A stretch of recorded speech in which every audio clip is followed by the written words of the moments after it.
પોરબંદર લોકસભા બેઠકના ભાજપના ઉમેદવાર વિઠ્ઠલ રાદડિયાના સુપુત્ર અને જેતપુરના ધારાસભ્ય અને મંત્રી એવા જયેશ રાદડિયાએ પણ મતદાન કરીને પોતાના મતાધિકારનો ઉપયોગ કર્યો હતો।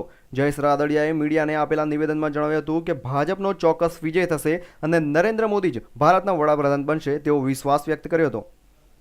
આજે લોકસભાની ચૂંટણીમાં આજે પોરબંદર લોકસભા બેઠક ઉપર આજે જામકુણા ખાતે આજે મેં મતદાન કરેલું છે અને મતદારોમાં ઉત્સાહ પણ જોવા મળી રહ્યો છે અને જબરદસ્ત મતદાન થઈ રહ્યું છે અને ભારતીય જનતા પક્ષ અને વિઠ્ઠલ રાદડિયા ઉમેદવાર તરીકે પોરબંદર લોકસભા બેઠક 100% જીતવાના છે અને દેશમાં એક પરિવર્તન થકી માનનીય મુખ્યમંત્રી જે વડાપ્રધાન બનવા જઈ રહ્યા છે અને 100% દિલ્હીમાં પરિવર્તન થકી અને નરેન્દ્રભાઈ મોદી આવનારા દિવસોમાં વડાપ્રધાન તરીકે બેસી અને ભારતીય જનતા પક્ષ સ્પષ્ટ બહુમતી તરફ આગળ વધી રહી છે। જેતપુરના ધારાસભ્ય જયેશ રાદડિયાએ મતાધિકારનો ઉપયોગ કરીને લોકોને મત આપવાનો સંદેશો પાઠવ્યો હતો। Bureau report, news online, Gondal.